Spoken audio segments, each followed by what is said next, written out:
Olá, bom dia, bem-vindos à Complexidade, aula 9.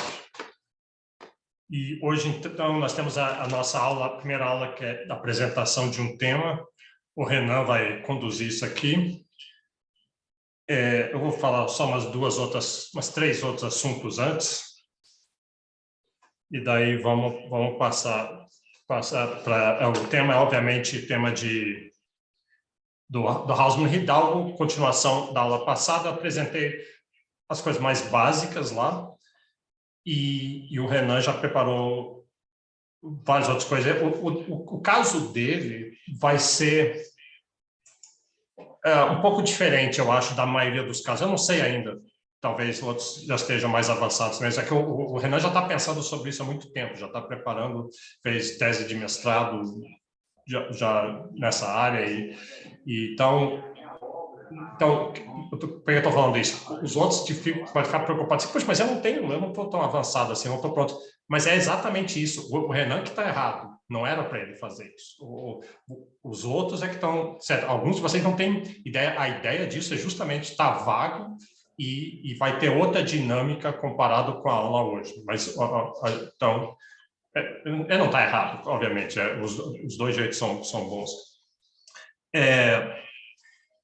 Só uma coisa primeiro, só fofoca primeiro.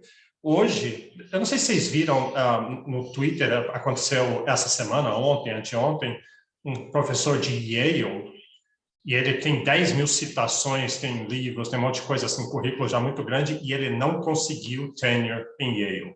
E aí ele botou isso no Twitter, e todo mundo ficou chocado assim, sabendo. E aí, então, está tendo uma onda no Twitter de tenure denial cases, né? Casos de que as pessoas não... Mostrando como o sistema é ruim e perverso e tudo mais. E uma das pessoas que falou ontem e hoje está de novo é o Hidalgo. Ele estava no Media Lab, e eu nunca entendi por que ele saiu, porque é um lugar tão sexy, tão tudo mais, e ele botou a carta dele onde ele recebeu, ele já tinha 13 mil citações, é pior ainda do que esse outro cara de Yale. 13 mil citações, sabe, não sei se tem noção do que é 13 mil citações, papers na Science, na PNS, na Nature, uma estrela de rock acadêmica, ele saiu, e aí foi para Toulouse, eu nunca entendi muito bem por quê. E lá ele fala um pouco sobre isso, como afetou ele, uma coisa muito... mesmo alguém...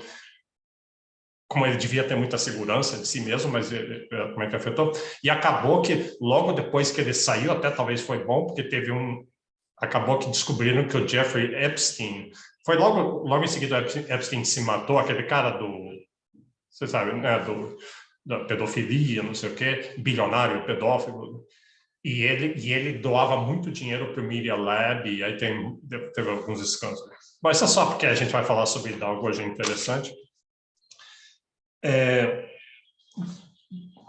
Uma coisa aqui. Vamos olhar quem é que já apresentou. Aqui,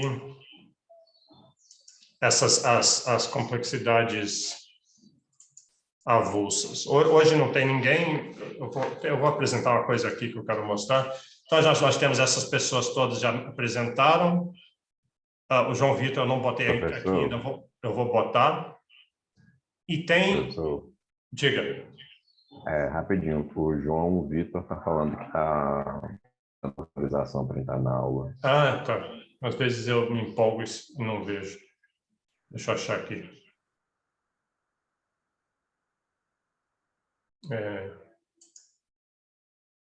Tá. Tá. Então, essas pessoas aqui, eu ia dizer o seguinte, se você vai... eu imagino que algumas pessoas que estão na minha lista oficial aqui do UNB vão optar de não fazer o curso. É comum isso. Então, se você não vai fazer, me avise. Ou se você sabe de alguém que dropou o curso, me fala. Senão, eu queria ver se alguma dessas pessoas aqui, ou outras, que pode ter aluno especial, alguma coisa que não está na minha lista oficial, para fazer, daí, estou precisando fazer uma complexidade avulsa por aula, em vez de duas, como a gente via fazendo, porque daí dá para dar mais tempo. Então, mas acho que não tem nenhuma dessas pessoas aqui. Tem Andrei, Cristina, Elvis, Gustavo e Pedro, João Pedro. Eu vou mandar e-mail para eles e ver isso depois, então. Senão a gente já recomeça, a gente, sabe? Eu acho que está funcionando muito bem, eu estou descobrindo coisas novas, então depois eu fico pensando, é muito assim, eu vejo na hora eu não tenho nada o que falar, assim, mas às vezes eu estou tomando banho, estou tomando chuveiro e me ocorre alguma coisa relacionada com algo que eu vi. E já que eu falei isso é porque tem um paper recente que eu vi sobre, um paper sério, parece gozação, sobre por que pessoas têm boas ideias no chuveiro. E eles fizeram algum teste com isso e viram que realmente é verdade. Eu tenho, às vezes no chuveiro, não é que tem uma boa ideia, me dá uma claridade sobre alguma coisa que eu estava confuso. Tá, o Renan falando que a Cristina não vai fazer, tá, obrigado. E eu tenho muito também de manhã, assim que eu acordo, quando eu ainda estou na cama, às vezes me dá uma claridade, eu entendo. Mas, porque hoje o Renan vai apresentar, né? Então ele vai apresentar e o dele já está bem avançado.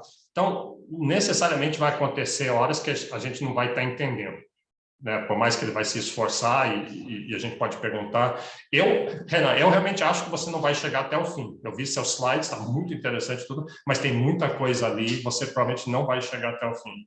Inclusive, é bom você pensar um pouco quando você for apresentar, porque o fim é que tem a sua ideia, né? Então, para garantir de poder ter uma parte lá.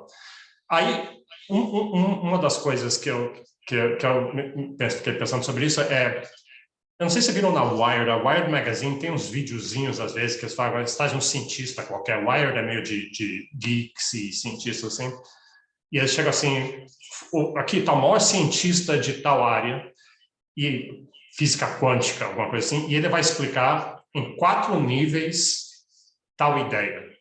Então, em nível para uma criança no jardim de infância não, criança no primeiro grau, para alguém que está estudando para vestibular, para alguém da área, mas que não, assim, para um economista, mas que não é daquela área específica, e daí para um especialista. Então, tem 1 minuto para explicar o mesmo. Eu tentei fazer isso com elasticidades, que é um conceito difícil de explicar. Então, como é que você explica para uma criancinha elasticidade, para um cara que está fazendo vestibular, para um outro economista, e daí para um economista especialista em elasticidades, né? Você não pode falar sobre curvas de demanda para a criança, para o outro você pode falar sobre logaritmos e coisas assim.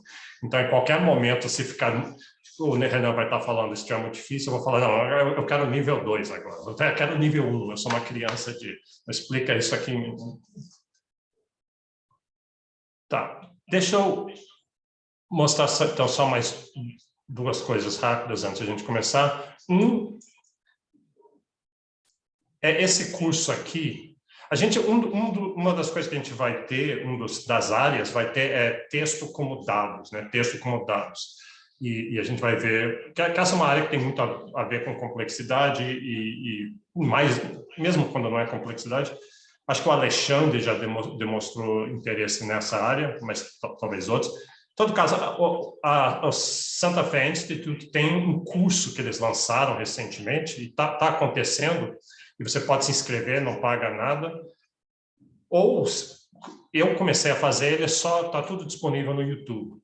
Eles puseram o curso lá. Um dos caras que apresenta é esse Simon Dedeu, que é um cara bem interessante, a gente vai ver vários trabalhos deles quando for ver essa área. Ele estava em Indiana antes, eu fiz um pós-doutorado em Indiana e eu tomei um curso dele, era mais um seminário, não era bem sobre isso, mas é um cara bem interessante, meio maluco, assim. Então, é um curso, e o curso, aqui que está a coisa do curso, o curso tem um pouco da parte técnica de como pegar e fazer Natural Language Programming, mas não é um curso disso, não é um curso de você aprender a programar isso em Python. Tem um pouco disso, e seria bom saber fazer isso, fazer cursos em outros lugares, mas é mais um curso de como que você faz. Isso é Digital Humanities, que eles estão quase muito grande nos Estados Unidos, de Digital Humanities. Eles gostam mais do nome de Human Analytics, é de você pegar dados, corpos de dados muito grandes, discursos, livros, Wikipedias, blurbs de livros. Ele tem que ele paga só blurbs, sabe? Blurbs é aquela, quando tem uma outra pessoa falando bem do livro no final, e você pega muitos dados. Então, só esse exemplo que ele está dando aqui é de diários. Ele está pegando diários, espera um monte de diários. Não consigo me lembrar se é na União Soviética ou se é em todos os lugares. E aí, eles pegaram todas as palavras onde alguém menciona a palavra diário. Então, alguém escrevendo no diário sobre o diário. Para dizer, hoje eu vou escrever nesse diário, qualquer coisa assim. E aí fez um processo de achar os tópicos e classificou em 5 tópicos. Quer dizer, todo mundo, toda vez que alguém num diário, isso séculos atrás, né, século passado, os 2 séculos passados, e até, não sei até quando eles vão... Mas ou é espiritual, ou é rotina, sabe? Tem 5 áreas. Então, é uma coisa interessante, tipo de coisa que dá para fazer. Então, para quem tem interesse nesse tipo de coisa. Tá, e aí só a última coisa que eu quero mostrar tem a ver um pouco com isso que a gente está fazendo hoje. E isso me ocorreu, eu quero botar isso como uma nova área. De repente, alguém tem interesse em fazer sua apresentação nessa área. Então, deixa eu mostrar aqui. É o que chama uma coisa do Scott Page. E tem tudo, está totalmente dentro do espírito da gente aqui, de collective learning, de aprendizado social, de cérebro cultural, todas essas coisas. Você vê que esse é o grande tema que cada vez mais está se consolidando em tudo que a gente está fazendo aqui. Deixa eu achar aqui.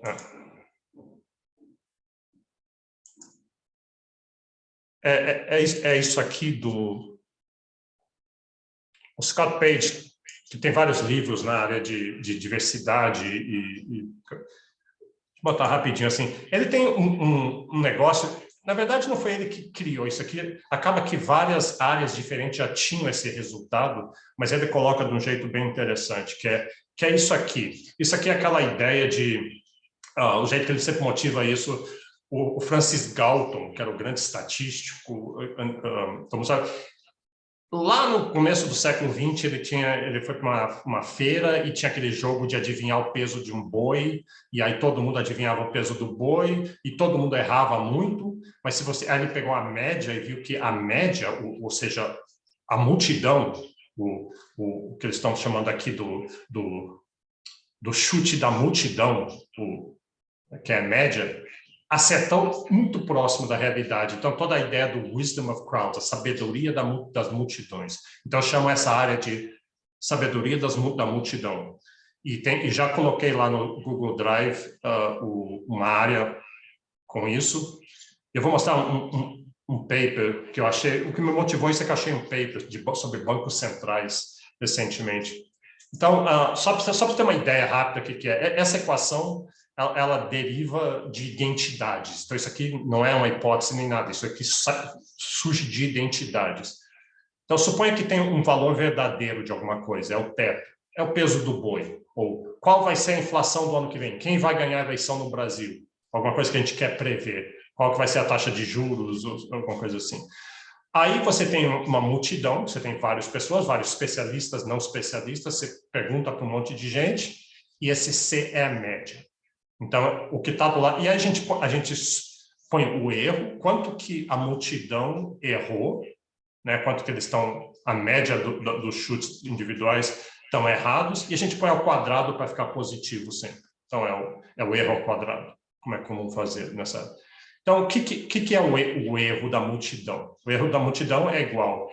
Aqui está o chute individual das pessoas. Cada um falou que o peso do boi é 500 quilos, 400 quilos, né? Quanto que é o erro individual, põe o erro individual ao quadrado e pega a média do erro individual. Então, esse é o average error. O erro da multidão é o erro médio, menos, aqui é o erro, quanto que as pessoas estão distantes, não do valor verdadeiro, mas do valor da multidão. Então, está todo mundo dizendo, está todo mundo mais ou menos adivinhando o peso do boi perto de 500, mas você falou 1.200. Você está muito longe das outras pessoas. Então, isso aqui é uma medida de diversidade. Porque podia ser que está todo mundo ali chutando 500, 490, está todo mundo muito próximo do que os outros estão falando, ou pode ter muita diversidade. E a grande sacada disso aqui, a coisa que é impressionante disso aqui, eu acho que isso é impressionante, que na minha aula de complexidade anterior, eu falei que os alunos tinham que tatuar isso no braço. Falei de brincadeira, depois fiquei com medo que algum fosse fazer e ia ser culpa minha. Mas é essa ideia que você tem o erro. A gente quer minimizar o nosso erro, a gente quer assim, pegar vários especialistas, várias pessoas e saber alguma coisa, e a gente quer errar o menos possível. Então, a gente quer pegar pessoas boas. Um jeito de fazer isso é isso aqui. O melhor que for o chute individual, só pega assim, só pessoas que realmente entendem disso, é bom, porque daí vai reduzir. Mas você quer pessoas diversas. Então, tem essa diversidade. E só para aqui. Ele mostra assim, a gente quer que o chute, a nossa conclusão, seja o melhor possível. Isso aqui tende a ser grande, né, porque as pessoas erram muito. E, então, já que isso aqui é grande, isso aqui é meio que é dado, é inevitável que vai ter muito erro individual, mas isso aqui a gente pode mexer. Então, isso aqui é uma variável de escolha nossa. Vamos perguntar para muitas pessoas, e pessoas diversas. E quando fala diversos, não é tanto diversidade assim, só de sexo, de raça, de classe, de país, mas diversidade cognitiva, que geralmente são correlacionadas com essas coisas também. Então, pega engenheiros, pega sociólogos, Então, isso aqui é uma boa justificativa matemática de por que a gente quer diversidade nas coisas. Então, só daí, por que eu estou falando isso? Porque daí eu encontrei um paper recentemente que já está na pasta, alguma coisa assim de pegar alguma coisa de modelos econômicos e econométricos para prever, não lembro se é inflação, essas coisas que macroeconomistas sempre estão querendo prever, recessão, inflação, taxa de juros. E aí o que eles fazem, eles pegaram, mostraram que você pegando vários modelos, em vez de pegar, qual que é o melhor modelo? Eu sou do Banco Central do Brasil, vamos pegar o melhor modelo que tem. O pessoal lá da IPGL são os melhores, vamos pegar o modelo deles e vamos usar o modelo deles. Vamos chamar eles para fazer o nosso modelo aqui no Banco Central. O que eles fazem, eles pegam vários modelos e mostram que quando você pega, né, um monte, N modelos, então, e daí você meio que junta eles e pega a previsão, você faz melhor pegando vários modelos do que um só. E os mais diversos que tem. Vamos pegar só os neoclássicos, porque eles sabem melhor essas coisas. Vamos pegar os austríacos, que sabem melhor. Não, você quer justamente essa diversidade. E tem uma outra versão disso, que o Scott Page conta no curso dele, que é o prêmio Netflix. O Netflix fez esse prêmio, eles queriam achar um sistema recomendador. Qual que é o algoritmo que, dado os filmes que você viu, e o que você falou que gostou, como é que a gente recomenda? E o prêmio foi exatamente isso. Um monte de gente no mundo inteiro começou a fazer algoritmos, alguns ganharam, mas aí os caras ficaram em segundo e terceiro lugar, se juntaram, era uma mistura do modelo deles, a média do modelo deles, alguma coisa assim, e ganhou do primeiro lugar, mas aí eles pensaram, não, mas então vamos juntar o primeiro lugar, que era o segundo e o terceiro, com o primeiro e juntar. Então, essa ideia de você pegar o wisdom of the crowds, como é que capitaliza isso? É um pouquinho que eu estou querendo fazer nessas apresentações de hoje, né? Então, a gente quer essa diversidade aqui. E a gente tem, né, nessa disciplina, acho que entre os alunos tem gente de várias áreas diferentes.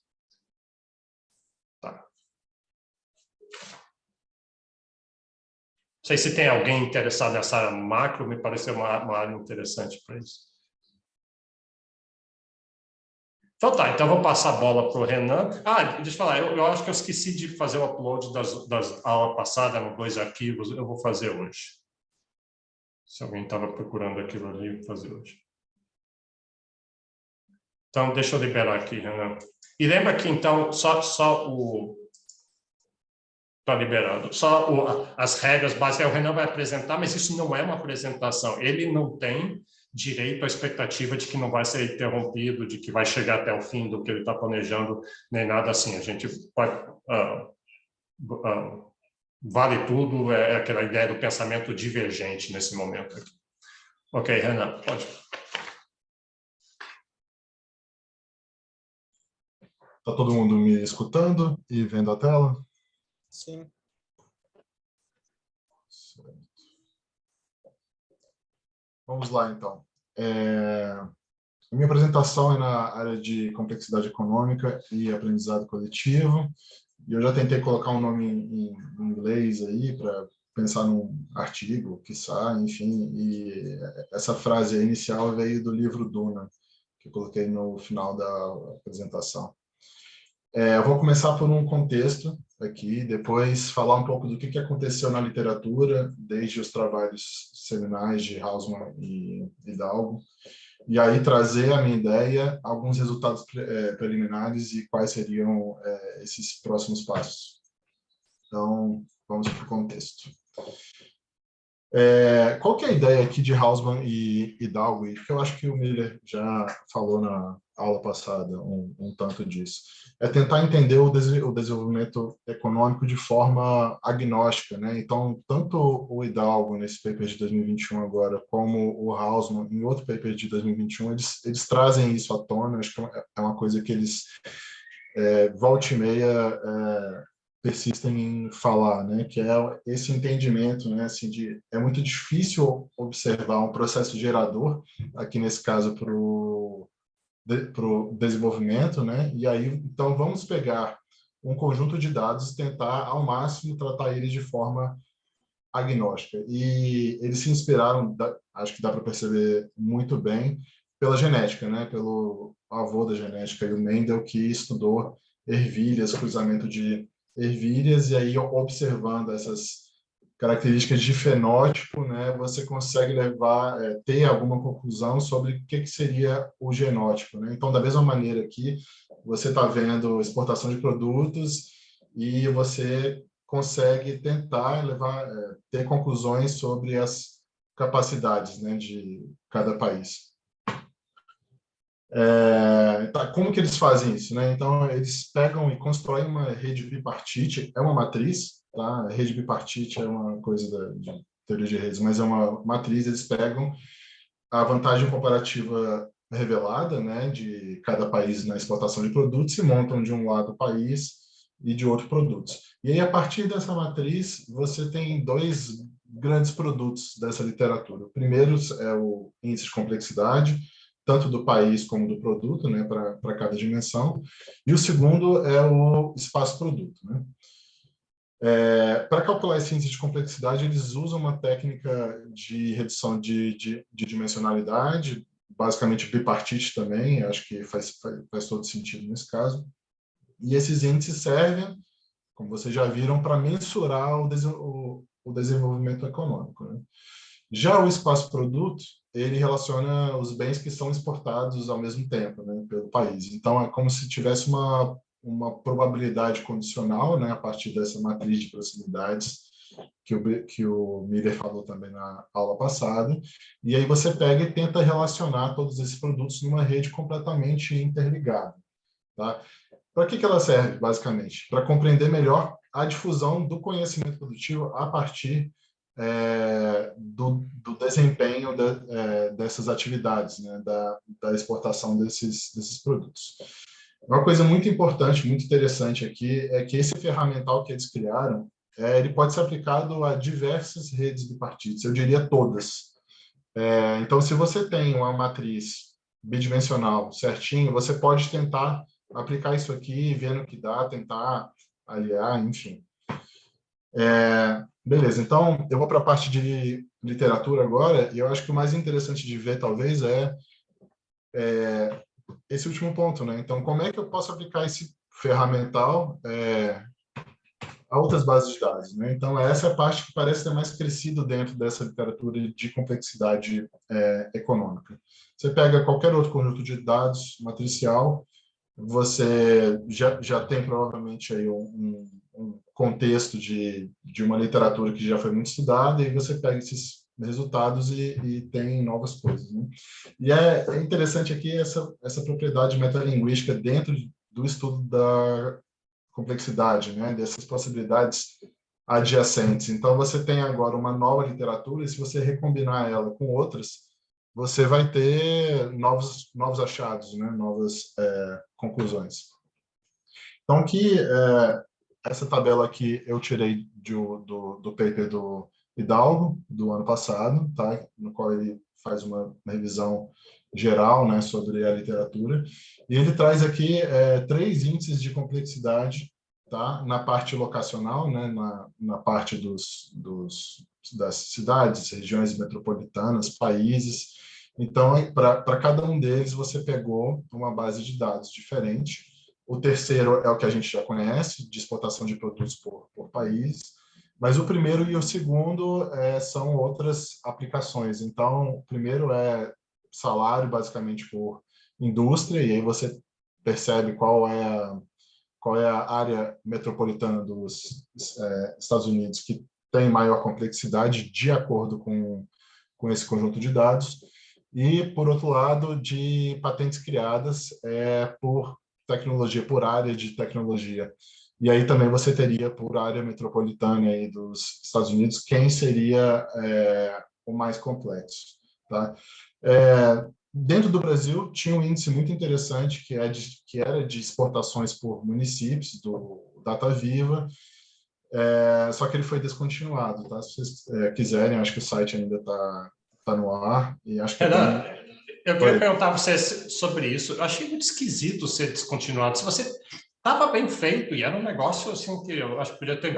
O que levaria eles a descontinuar? Eu só consigo pensar 2 coisas. Um é que se tinha algum problema estava totalmente errado, ou talvez o pessoal que eles fizeram isso junto. Acho que se o pessoal que está tão. Ele fala assim: não, vocês não podem fazer isso porque a gente quer que usem o nosso oficial. Será que é isso?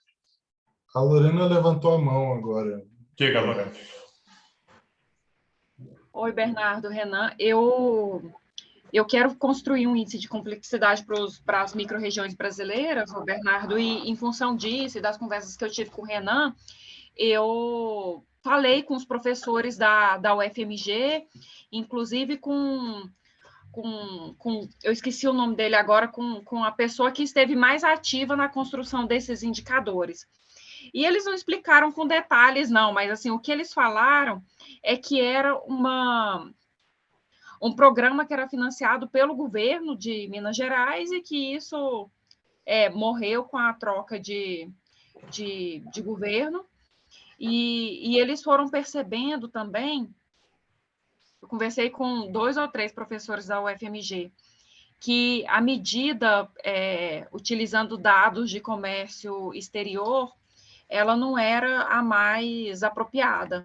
Então, hoje, eles continuam trabalhando com esse ferramental, mas utilizando outras variáveis, principalmente variáveis do mercado de trabalho, que é também o que eu quero utilizar na minha tese, mas o problema principal foi essa questão do governo, era uma parceria com o governo do estado, que acabou morrendo.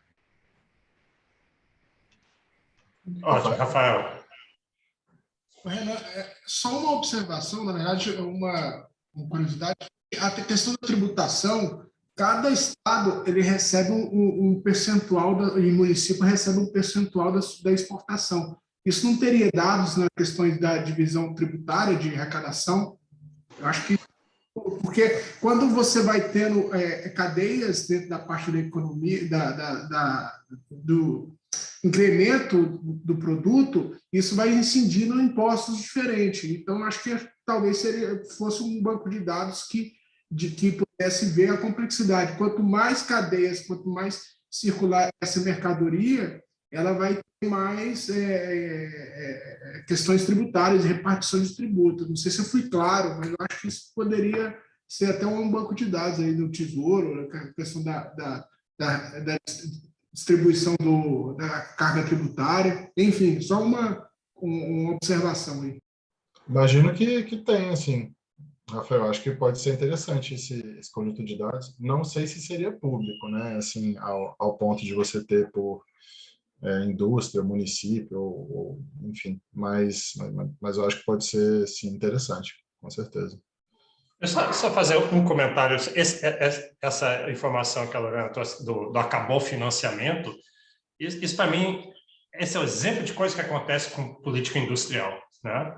Política industrial que vamos ajudar o setor a fazer. Enquanto tiver dinheiro, o negócio funciona. Tanto o programa do Banco Mundial para ajudar tecnologias agrícolas novas chegarem na Bolívia, por exemplo. Enquanto o financiamento está funcionando, no dia que para o financiamento, reverte tudo para como a gente estava fazendo antes. Esse é um exemplo típico. Já vi muitas vezes acontecer esse tipo de coisa.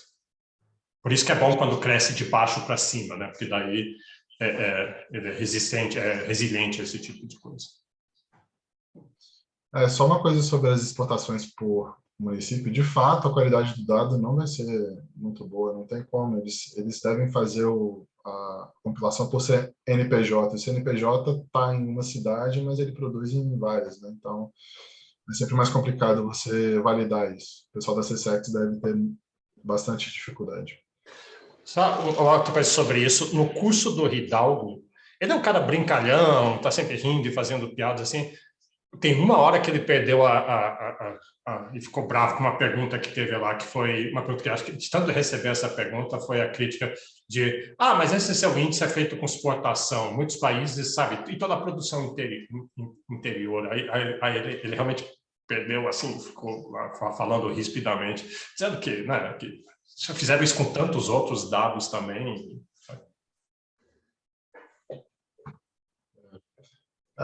Vamos lá, então, para a parte de aplicações, queria mostrar um pouco do espaço-produto aqui também, né? Então, desse mesmo paper do Hidalgo, ele traz 4 outros espaços-produtos, dos quais 2 teriam a ver com esses índices de complexidade, né? Então, acho que o mais interessante é falar desse espaço-tecnologia, né? Então, esses links que a gente está vendo nessa primeira rede à esquerda, eles conectam áreas de patentes registradas pela mesma região metropolitana, né? E aí você pode, se uma região metropolitana já faz algo a mais numa patente de uma indústria X, qual seria a chance de fazer numa indústria Y que está perto nesse espaço tecnologia? Da mesma maneira, nesse espaço pesquisa, né? Então, os links aqui conectam campos de pesquisa em que o mesmo cientista já publicou. E que isso prevê muito bem se esse mesmo cientista vai publicar em outra área de pesquisa. Então, assim, só para mostrar que se você pode pegar qualquer outro conjunto de dados e ver no que dá. Sobre isso, então, o que limita isso aqui, quer dizer, da onde geram ideias aqui, é se de repente se você esbarra, ou você tem acesso no seu trabalho, alguém um dia você está no chuveiro e tem uma sacada de uma outra base de dados, poderia fazer outra, né?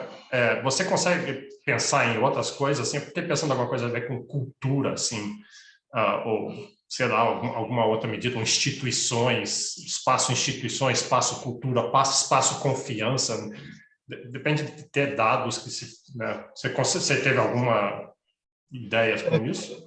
Dados, eu sempre penso numa base do Banco Central, que é o sistema de pagamentos, e que você tem isso por CNPJ, né? Então você poderia ver no nível de firma qual seria, assim, como que cada empresa se relaciona dentro de indústrias e tal, só que essa base não é pública.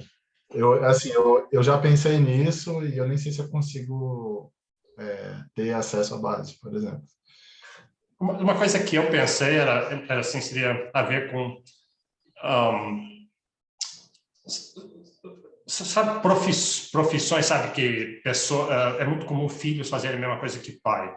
Quase todo mundo no judiciário brasileiro, o pai é do judiciário brasileiro, todo médico é médico, meu pai é economista. E assim, então, alguma coisa assim a ver com, sei lá, sempre pensei nessas conexões, assim. Com pais e filhos, né? Não, acho que seria interessante fazer isso. A gente pode falar qualquer coisa aqui. Então Sim. Beleza. E uma aplicação aqui que eu achei muito interessante no paper que eu achei de 2015 foi alguns biólogos pegaram uma medida de complexidade que outro cara depois do Hidalgo fez E eles tentaram prever extinção de espécies em um ecossistema caso você tire uma espécie, a espécie que tem, no caso, menor complexidade. E esse algoritmo de complexidade é o que desempenha melhor frente a outros super famosos. E aqui a referência é em relação ao algoritmo genético, que é o melhor de todos. Só que o genético ele é muito custoso, às vezes você não consegue chegar a uma solução por ele. Então, esses autores aqui chegaram e falaram, olha, essa medida de complexidade ela é muito boa para uma coisa da biologia. Então, assim, super interessante, algo que vai e volta aqui nesse caso. E uma última aplicação que eu queria mostrar para vocês, fazer um pouco de propaganda da minha dissertação. Eu peguei uma base de ensino-produto mundial, tá? E vi o que dava para fazer com isso, né? Então, qual que era a minha ideia? Era analisar todos esses instrumentos de complexidade, juntar a base de ensino-produto e algo de análise de redes, né? E com essa base eu conseguiria prever melhor renda per capita entre economias emergentes e desenvolvidas do que com os dados que o Hidalgo e o Hausmann usaram. E aí, algumas das conclusões que eu consegui chegar foram que os serviços de valor são as atividades mais complexas, então as economias que produzem esse tipo de serviços são também as mais complexas, que aqui as atividades industriais são mais conectoras e indutoras de complexidade, elas não são per se complexas, mas elas têm um grande papel, e que os serviços de custos eles também conectam a atividades, né, por atuarem em outras questões aí de eficiência e capital social, e eles são especialmente importantes como insumos, né, para outras atividades, elas fazem parte dessa função produção. Beleza, era só para mostrar outro tipo de aplicação. Além disso, então, na parte da literatura, o que aconteceu em termos de índice de complexidade, né? Como melhorar, né, esse índice de complexidade? Então, uma boa parte também da literatura se desenvolveu nesse sentido, né? Seja por reestruturação desse algoritmo ou por meio de adição de outros componentes à medida, tá? O índice de complexidade, como que ele é calculado? Se você parar para ver, ele é calculado assim, se um país é produtivo em certos produtos, você pega a média da complexidade desses produtos e isso vai dar a complexidade do país. E vice-versa. Então, a complexidade do produto também vai ser a média da complexidade dos países que exportam ele. Tem uma relação linear aqui entre esses índices, tá? Só que essa rede bipartite, ela é triangular, tá? O que isso significa? Que às vezes, para você exportar um produto, quer dizer que o país menos diversificado que exporta esse produto talvez seja um país que tem menos capacidades e que é mais importante o significado, né, desse país menos diversificado exportar esse produto do que um mais, né? Então, você tem que penalizar a complexidade desse produto, nesse caso, dando maior valor àquele país que é menos complexo, tá? Então, qual que é a ideia aqui do Takela? Eles propõem uma mudança nesse algoritmo e ele vira não linear na complexidade do produto e isso bate na complexidade do país, tá bom? Então, se o produto é feito por um país que não é tão complexo, você tem uma complexidade não linearmente, né, nesse caso, menor, tá? E esse novo índice, ele por si só prevê também melhor a renda per capita dos países.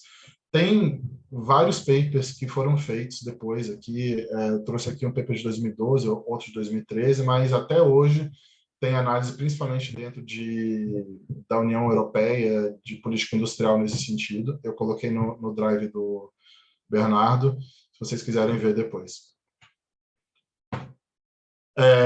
E aí tem, enfim, diversas outras formas aqui, papers que eu trago aqui. Eu não vou me alongar sobre eles, mas esse primeiro é o do Takela, que eu apresentei. O terceiro, do índice modificado, os autores tentam trazer a tecnologia como terceira dimensão, né? Então, em vez de ser essa rede bipartite, vira uma rede tripartite, e eles tentam mensurar a partir também dessa dimensão de tecnologia. Esse GENEP é uma mistura do índice comum com esse índice do Takela. E, por último, esse índice verde, ele pega apenas as exportações que são ditas verdes e tenta calcular um índice de complexidade a partir disso. Tem milhares de outras tentativas aqui nesse caso, mas essas acho que são as mais importantes. Só um comentário, é bem interessante isso. Eu estava pensando quando estava vendo esse slide. Esse é o sinal do sucesso, né, do método, que alguém podia chegar e dizer, puxa, eles estão criticando a Hausmann e Hidalgo, vamos melhorar o índice do Hidalgo e Hidalgo. Não, esse aqui é um processo evolucionário que está acontecendo, né, de você pegar alguma coisa, está recombinando com outras coisas, está surgindo coisas novas. Então, é justamente um sinal da força dessa metodologia. Não, com certeza. O negócio foi tão bom que muita gente está trabalhando em cima disso para melhorar, né? Então, realmente é muito legal ver. Então, na parte de espaço-produto, né, a gente falou primeiro de aplicações, depois de índice de complexidade e agora, por último, espaço-produto. Como melhorar ele, né? E essa parte do espaço-produto, acho que não tiveram muitas tentativas. Eu, pelo menos, não consegui encontrar aí ao longo da minha pesquisa. Só que, para mim, é uma coisa muito importante, né? Porque é o espaço-produto que vai mais nos aproximar de desvendar, nesse caso, como que se daria o processo de desenvolvimento, né? Como é que você chega lá. O índice de complexidade te mostra, mensura o quanto que você já né? Mas como que você chega lá? E é o espaço-produto que pode trazer isso. E todos esses conceitos aí de proximidade e relatedness, né? Então, vou só relembrar aqui mais ou menos o que é o espaço-produto, como que ele é construído. Então, essa matriz bipartite que eu mencionei antes, ela pode ser transformada em uma matriz de proximidades, que é uma matriz unipartite, produto por produto, né? E ela relaciona a probabilidade condicional de se exportar um produto tal que você já exporta outro. Alegadamente, né, o que Hausmann e Hidalgo falam é que os produtos com maior valor, né, nessa matriz, né, compartilham dos mesmos requisitos produtivos. Então, se for 0,8, 0,9 até 1, né, quer dizer que dois produtos aí compartilham de muitas capacidades em comum. Os autores eles executam um algoritmo chamado Maximum Spanning Tree, que você vai maximizar essas proximidades, vai criar um esqueleto dessa rede unipartite, criando esse grafo que é acíclico. Então, você pode pegar o espaço-produto lá e ver que você não consegue fazer um círculozinho entre 3, 4, 5 atividades, tá?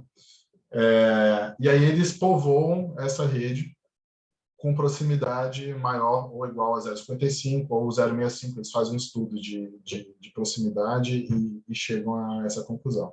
Aí você pode ter 5 ciclos, tá?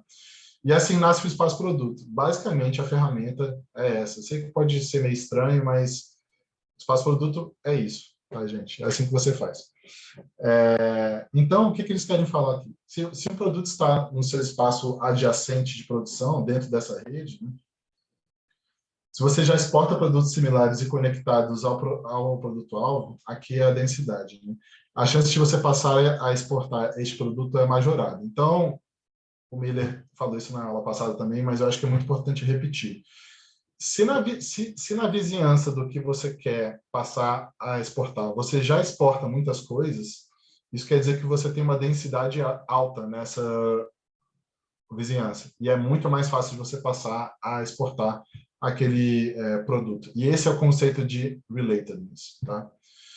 Em 2007, já, o Hidalgo, o Hausmann e o Barabasi fizeram esse estudo com espaço-produto e chegaram à conclusão de que todo esse conceito, né, espaço-produto, explica a aparição de novos produtos exportados pelos países ao longo do tempo.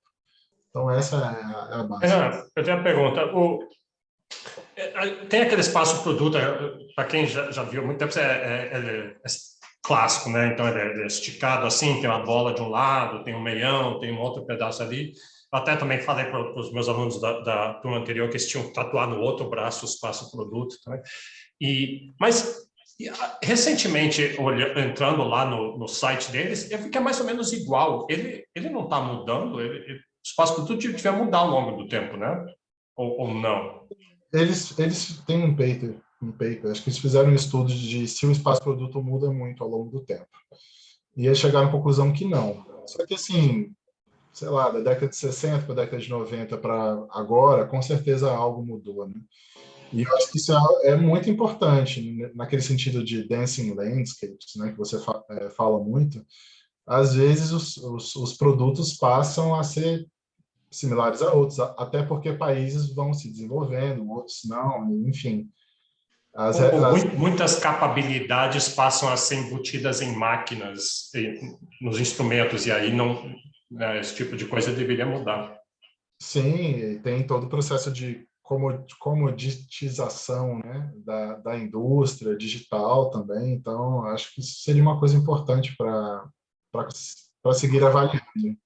Boa. Tem algo paralelo para setores, assim, setor de, sei lá, petróleo e gás, tal, assim, comparando entre setores da economia? A complexidade, essa matriz? Eu fiz isso, Débora. Porque isso pode ser uma base interessante para fiscalizações, detecções. O TCU em si, ele tem a segunda maior base de dados depois do IPEA, na Administração Pública Federal. E a gente está vendo se cria um espaço para pesquisadores usarem esses dados, mais ou menos nos moldes do IPEA lá, e seria muito interessante isso, pegar, né, porque isso serve de base para o controle também, no final das contas, né, você entendendo a complexidade do setor, você entra para fiscalizar com outra perspectiva. Outra ideia que eu estava pensando aqui também é uma análise das redes dos contratantes com a administração pública, né? Tem alguma, tipo a Valec, ela é transversal, né? Ela tem várias empresas que fazem isso, a Odebrecht, tá? Ela perpassa vários setores e aí vai criando subsidiárias, essas novos,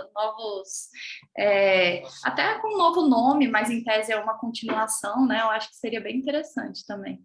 Seria muito legal mesmo, muito. Eu acho que essa parte de contratantes, assim, acho que tem um potencial alto, viu? Bem alto. Eu sei que existe já de relação entre firmas, tá? Mas é uma coisa, assim, não tem muito dado, é uma coisa mais micro. Nesse caso, se vocês têm esse tipo de dado, eu acho que seria interessante. A gente tem muitos dados, assim, até a relação, assim, o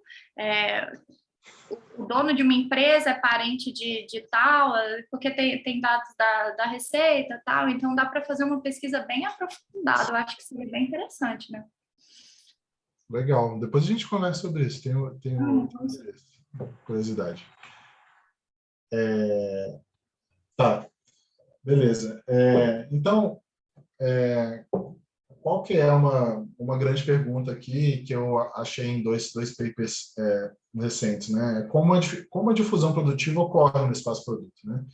É possível avaliar o tempo que se toma para isso e tem alguma diferença entre a difusão de atividades relacionadas ou não relacionadas, ou seja, com densidade alta, densidade baixa? Então, tem um paper de 2018, desse Alchamsi, com um português chamado Pinheiro e o Hidalgo, no qual eles procuram compreender quais são as estratégias que minimizam o tempo para uma difusão completa no espaço-produto. Tá? É uma coisa bem toy model aqui, né? Porque você não vai conseguir se difundir no espaço-produto, ainda mais falando de vantagem comparativa revelada. Mas é bem interessante. Quando você fala estratégia, você quer dizer uma estratégia, por exemplo, de política industrial do BNDES usando uma estratégia? É isso? Isso, Então, por exemplo, uma das estratégias é você focar primeiro naquelas atividades que têm alto índice de conexões, né? As que são mais conectadas, ou as que você tem maior probabilidade de conseguir, né? Tipo, a maior densidade na vizinhança, ou as que são menos conectadas, porque elas geralmente são as mais fáceis. Ou uma mistura de tudo isso. Tá? Então, eles vão colocando vários algoritmos e vão testando, né, esse tempo. E aí, eles chegam a uma conclusão de que se você for um país que não é muito desenvolvido, não é muito diversificado, é melhor você focar primeiro em atividades que são mais conectadas no espaço-produto, em vez de focar tanto em densidade, na probabilidade de você conseguir. E aí, quando você é mais desenvolvido, você pode focar mais nisso. Assim, é um pouco confuso e eu acho que é talvez teórico demais, mas é bem interessante ver um estudo de difusão dentro do espaço-produto. Teve outro paper que saiu agora em 2021, com o mesmo Pinheiro, né? E o Hidalgo também. E eles estudam a frequência de aparições, né, com produtos que são relacionados ou não relacionados no espaço-produto. E eles chegam à conclusão aqui que, mais uma vez, os países em desenvolvimento têm mais comumente essa aparição em produtos relacionados. E os países desenvolvidos, não, já mais a produtos não relacionados. Esse gráfico aqui é bem interessante porque ele mostra, ao longo do nível de diversificação, qual que é, né, esse grau médio da conexão dos novos produtos que aparecem. E aí tem uma curva, né, e a gente pode ver que quando o país está no nível talvez intermediário de desenvolvimento, ele foca mais e ele consegue mais atividades que são mais conectadas. Então, assim, esses dois papers se relacionam, né, nesse sentido de tentar estudar a difusão no espaço-produto e como que isso poderia ser avaliado em termos de política industrial. O Pinheiro é brasileiro? Ele é português, ele é daquela Nova, acho que em Lisboa. Parece ser um cara muito bom, inclusive. Ele já publicou bastante coisa. Então, outra tentativa de melhorar o espaço-produto, né? Aí, nesse caso, não estudar mais a fundo termos de difusão e tal, mas criar um novo espaço-produto. Né? Então, outra tentativa aqui que foi feita, que talvez seja a única que eu conheço, é uma desse O'Clery com o Hausmann. E eles tentam chamar aqui o tal do ecospace, que é inspirado na literatura de ecologia. Né? E aí isso bebe muito de um conceito dentro da ecologia chamado nestedness, aninhamento, né? E que é uma propriedade observada nos ecossistemas quando você compara eles. Né? E aí você vê que para cada ecossistema você tem um tamanho, né? Assim, X espécies, 2X espécies, enfim. E que esses ecossistemas, eles se alinham nesse sentido, no sentido de que os ecossistemas pequenos, eles têm um subconjunto de espécies dos ecossistemas grandes. E se você olhar isso em termos de matriz, você vai ver uma matriz mais ou menos triangular, que é o que a gente tem na matriz de países e produtos. Tá? Então, traduzindo aqui, esse alinhamento é uma propriedade matricial em que há espécies generalistas, que aparecem em quase todos os ecossistemas, e espécies especialistas, que aparecem somente nos mais diversos. Né? Se você quiser trocar aqui e ler de uma forma diferente, é só trocar espécies por produtos e ecossistemas por países, que, enfim, vai dar no mesmo. Então, qual que é a ideia aqui deles, né? Que sempre que um produto J, um produto qualquer, passa a ser exportado, quais eram os produtos presentes naquele país no momento, né? Essa cesta de produtos indica o conjunto necessário de capacidades para exportar esse produto J. Então, a matriz de proximidades ela acaba sendo reconstruída de forma que temos uma relação direcional, esse antes e o depois, e ela passa a ser não simétrica, diferente do espaço-produto. E aí você aponta o que vem antes. Isso é uma coisa muito interessante, eu acho que é um grande ganho. Tá? E aí, aqui é o seguinte, o que acontece? os produtos que geralmente precedem os outros, eles são os generalistas, porque eles vão estar sempre no ecossistema produtivo e aí vão surgir os produtos que são especialistas, né? Esses produtos generalistas tendem a ser menos complexos, tá? E os produtos que geralmente sucedem os outros, que vêm depois, né? Eles são os especialistas, tá faltando aqui, e tendem a ser mais complexos. Esses especialistas, eles quase nunca vão servir de insumos para os outros, naturalmente, porque eles são os últimos a aparecerem. E aqui eu tenho duas representações desse ecospace. Uma é o tal do input e o outro tamanho. Então, esse input, ele quer dizer quais são as atividades que são mais generalistas, tá? Então, é como se fosse uma matriz que você vê para atividade de, sei lá, exportar grãos, você muitas vezes, muitos países exportam grãos e aí eles precedem, né, algumas atividades mais especialistas. Então, esse amarelo aqui à direita seriam atividades mais primárias, que precedem as outras. E aí que surge a flecha, porque você vê, esse amarelo no C, tá? E no D, você vê o contrário, tá? Que são das atividades especialistas. Então, qual é o tamanho aqui do ecossistema? É que, para determinada atividade, quantos produtos eu tinha que ter para que isso surgisse. E aí, nesse D mais à esquerda, você vai ver que são produtos mais sofisticados, ótica, algo mais ligado à indústria. Então, a flecha do desenvolvimento, ele vai nesse espaço-produto da direita para a esquerda, do amarelo para o azul. Essa direcionalidade é muito importante em termos de difusão produtiva. Tá? Uma das coisas que me vem à mente, uma vez que você colocou assim em termos de metáfora com ecologia, é que daí pode ter capabilidades que tem mutualismo, né? Mutualismo, parasitário, simbiose, essas coisas todas que tem entre espécies que estão bem juntas, ou uma que vai nas costas da outra. Então... Sem dúvida, eu acho que esse conceito é extremamente importante. Eu estou começando a estudar, estou procurando vários papers de biologia e tal.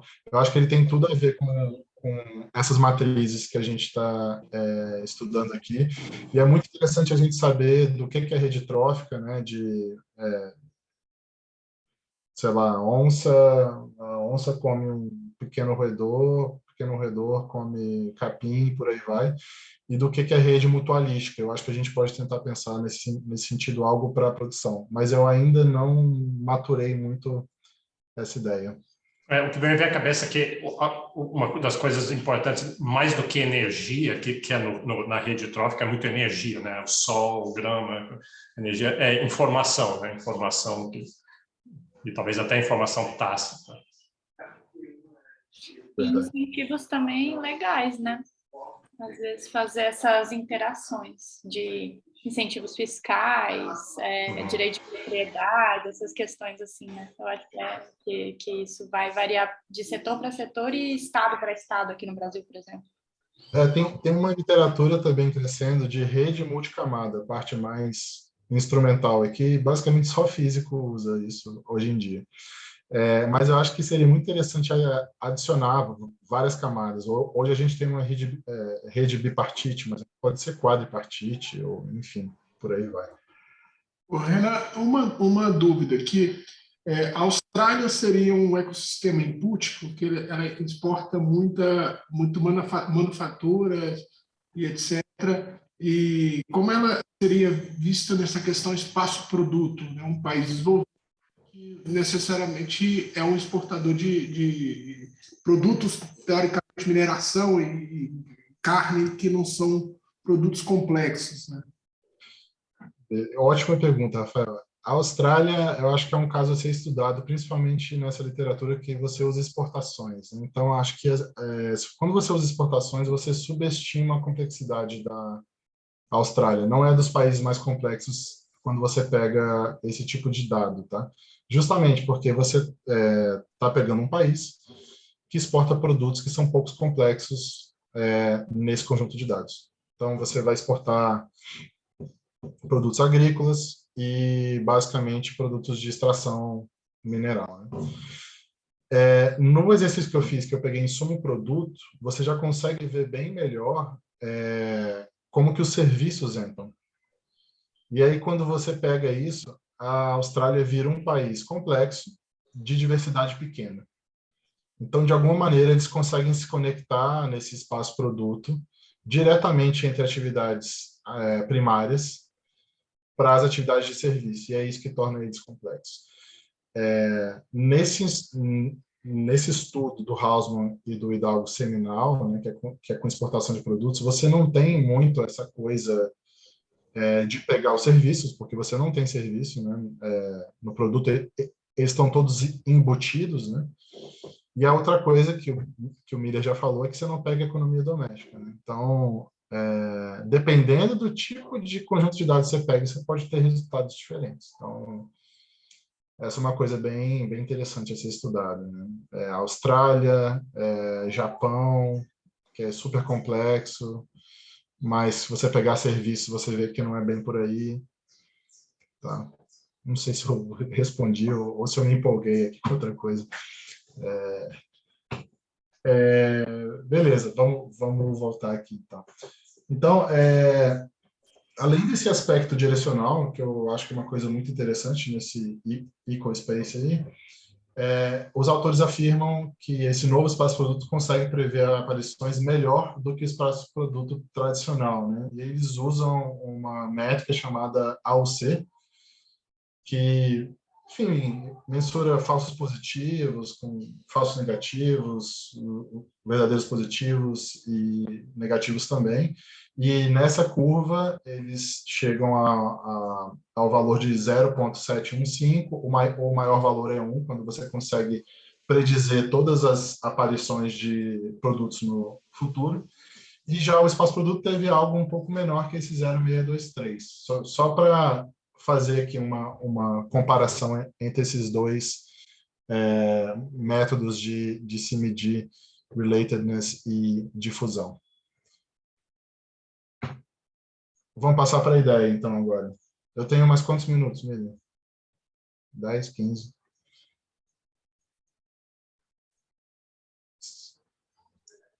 São 11h05, então uns 20 minutos. Beleza. Vamos lá, então. Esse gráfico aqui é um gráfico que o Miller sempre mostra, acho que em economia brasileira, que é o gráfico da grande divergência, né? A partir de certo momento aí, da Revolução Industrial e um tanto mais para frente, os países desenvolvidos descolaram, né, dos outros países e hoje em dia são muito mais ricos, desenvolvidos, enfim. E tem toda uma teoria econômica já um pouco mais antiga sobre convergência dos países no desenvolvimento econômico, né? Então, é um puzzle você até hoje ter baixa convergência na literatura do desenvolvimento econômico. E o que pode explicar isso, né? Então, o que pode explicar essa manutenção da grande divergência? Então, tem uma expressão hoje, acho que foi cunhada nos anos 90, que é de armadilha de renda, né? O país pode ficar preso numa armadilha e não conseguir sair de lá por diversos motivos. Eu acho que a literatura de complexidade econômica ainda tem muito a evoluir nesse quesito, né? Então, na parte de difusão tem muito a evoluir, nessa parte de armadilha, então, nem se fala.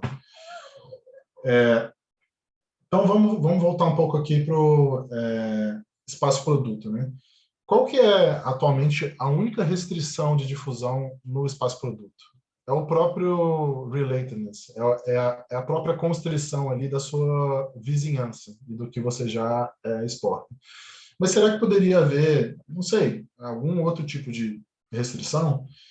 Então, em 2018, esse Ad Chance, ele até escreveu lá, na parte de discussão, que o exercício deles de difusão poderia ser feito com outra função objetiva. E uma das funções objetivas seria a total contribuição de exportações para o PIB, né? E aí, como é que você poderia fazer isso? Você, para cada atividade dentro dessa rede, né, que a gente chama de nódulo, você pode associar um valor dessa função objetiva. E aí, depois, você faz o que quiser em termos de estratégia de difusão. Já tem outro paper que é muito citado, que é do Hausmann com o Danny Roderick, que eles apresentam o tal do PROD. O PROD é um indicador de renda per capita associada à exportação de um produto. Tá? E o PROD é um indicador muito simples. Ele é só a ponderação das rendas per capita de cada país J pela vantagem comparativa revelada que cada país tem para um produto específico. Tá? É como se fosse uma média aqui também, mais ou menos média, porque ela é ponderada pelo próprio VCR. Pode ser de 3, 4, 5, 0,5, enfim. Então, eu resolvi... Renan, eu estava antes lendo isso, estava querendo perguntar. O PROD, então, é uma medida do produto, é uma característica do produto. É uma medida do produto. Aí e ele é universal, o mesmo produto tem o mesmo PROD em todos os países, porque é uma média... assim, é uma média, né? Então, é basicamente isso. Você tenta falar que aquele produto pode te dar tanto de renda per capita, na média, né? Já tem um espelho do Hausmann, que é o EXP. O EXP, se eu não me engano, qual é a minha renda per capita esperada se eu exportasse esses produtos? Como se fosse um espelho, entendeu? Que é muito mais usado nesse paper. Só que eu peguei o PROD, que é como se fosse a base do EXP, porque ele está associado ao produto, que é dentro do espaço produto aqui. Fala, João. Oi, Renan. Esse tema me interessa. Inclusive, eu fiz um artigo que buscava mapear dentro da América do Sul, né? Geralmente, quando você estuda a vantagem comparativa revelada, você pega todo o universo, né? Mas eu peguei só o comércio dentro da América do Sul para tentar perceber quais eram as exportações que mais contribuíam com renda per capita, né? Para tentar entender quais são os setores mais dinâmicos. E aí, peguei, foram 99 produtos, categorizei em intensidade tecnológica, de acordo com o Mercosul. E aí tirei o PROD de cada um, né, que basicamente você pega a vantagem comparativa revelada pela renda per capita, e esse ESP seria basicamente uma cesta de produtos, né? Você pega a cesta de produtos que você exporta com a renda per capita, e a ideia é que tinha basicamente quais são os produtos que mais contribuem com a elevação da renda per capita aqui na região.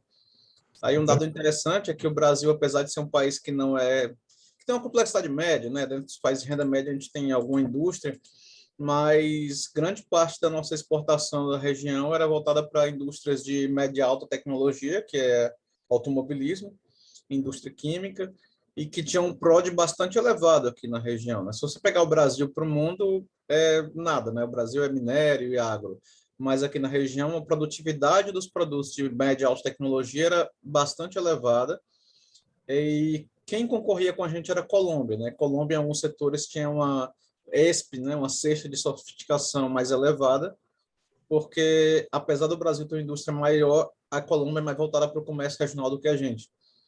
Basicamente, uma das conclusões que a gente teve é que o Brasil ele tem uma sofisticação relativa na América do Sul, mas que não é mais avançada, dentre outros motivos, porque a gente dedica pouco exportação para o mercado regional. Né? Basicamente, o Brasil ele é muito mais voltado às exportações primárias de minérios e agro para fora, o que acaba fazendo que nossa sofisticação das exportações não seja tão relevante para a nossa renda per capita como poderia ser. Então, assim, a gente tem um mapeamento do Brasil para a América do Sul para o resto do mundo é outro totalmente diferente. Então, assim, o PROD, ele modifica, inclusive, de acordo com o mercado que você estabelece como analisado, né? Então, você pega, por exemplo, a mapa de produção e exportação do país, mas se você quiser comparar, por exemplo, dentro de um bloco econômico, ou dentro de um grupo de parceiros, ou de um modo geral, isso varia bastante. Muito legal, João. Manda depois esse artigo. E só uma coisa, acho que é um pouco preocupante, né? Porque a nossa tendência, na verdade, a gente está exportando cada vez menos esse tipo de produto aqui para o nosso mercado regional, enfim. Mas depois manda lá no grupo. Valeu. O PROD aqui, então, a minha ideia é usar ele como um segundo tipo de restrição, né?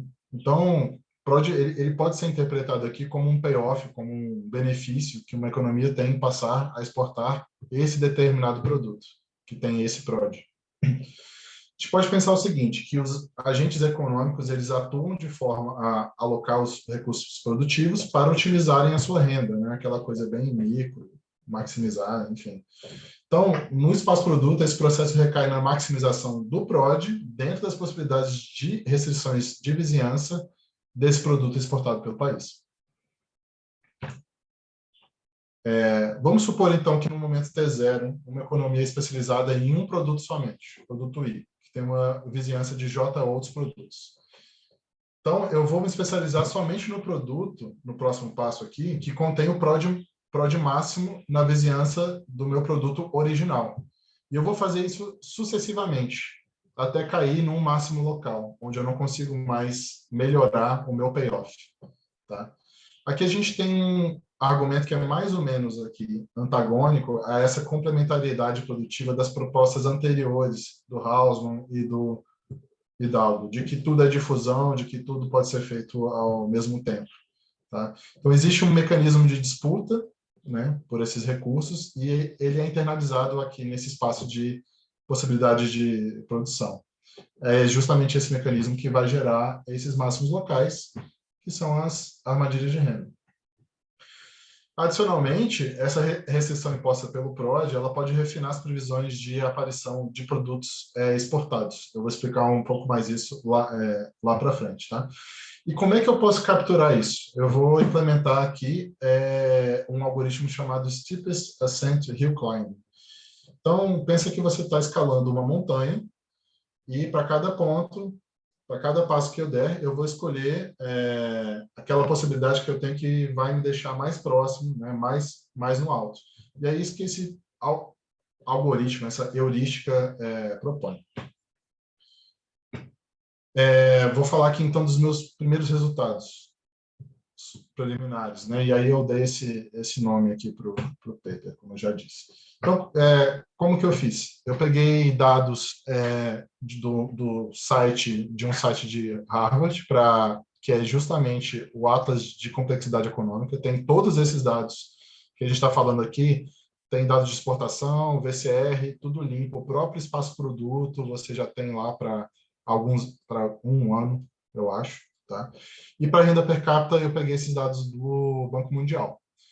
Peguei tudo isso e implementei o algoritmo em Python, tá? E os resultados são que dentre os 866 produtos que tem nesse espaço produto, a gente tem 196 que representam um máximo local, tá? E destes 196, 98, ou seja, 50% dos máximos locais, configuram renda per capita menor que a da Grécia. Por que eu peguei a Grécia? Porque a Grécia é a economia avançada com menor renda per capita em 2019, para o Fundo Monetário. Tá? Então, é como se fosse um threshold, ali, um limite que vai me dizer se aquele máximo local representa desenvolvimento econômico ou não. Né?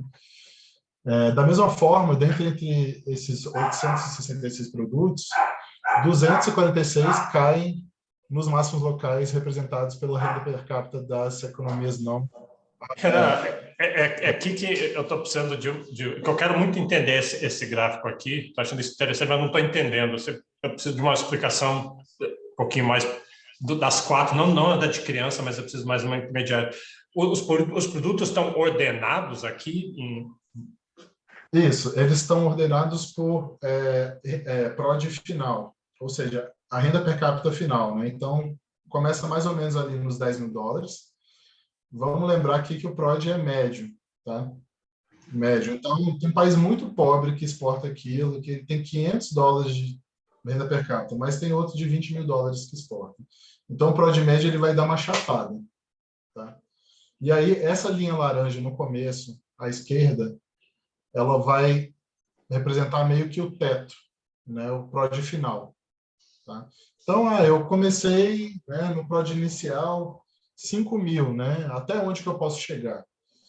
E esse gráfico está meio estranho, mas isso é para mostrar que para cada prod final, você pode estar no máximo com um prod inicial igual a ele, óbvio, né? Certo? E aí você pode estar para baixo também, né? Então, assim, tem certos produtos que você começa com um prod que é muito baixo, mas dentro da tua vizinhança de espaço produto, você consegue ir lá para o fim, você consegue se desenvolver. E outros produtos que não. O eixo X representa qual variável? É produto. É o número Tá. de produtos, tá? Mas, assim, isso é para mostrar que pode ter produto que vai começar no mesmo prod inicial que vai cair num prod final muito diferente, como se fosse isso. Mas e a linha azul? E por que ela tem umas certas continuidades assim, sabe? Ela sobe diagonal e depois atinge o máximo e depois cai. A linha azul é o prod inicial. Então, eu ordenei aqui de forma que, para o mesmo prod inicial, nesses 10 mil dólares, você vai ver várias vezes passar, né? Você pode chegar num prod final diferente, entendeu? Tá meio estranho, concordo.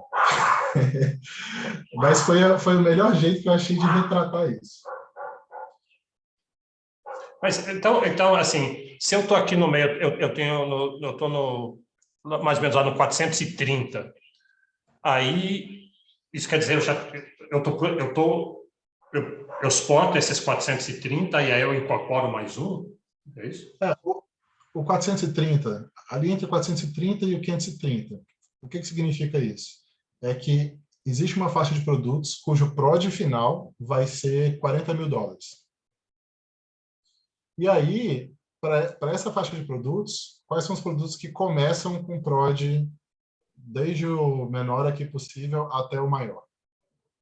Então, você tem, dentro do espaço produto, você tem produtos que vão chegar ao mesmo prod final, nessa linha reta aí que você está vendo laranja, só que com prod inicial completamente diferente. É mais ou menos isso que significa. Acho que eu estou vendo isso. Mas, assim, eu tenho que pensar melhor nisso aqui. Essa parte das estatísticas, e vocês vão ver no próximo slide, também eu tenho que pensar melhor nisso. Alguma sugestão? Ou isso vai depois só? Não, vai em frente. Beleza. Tá.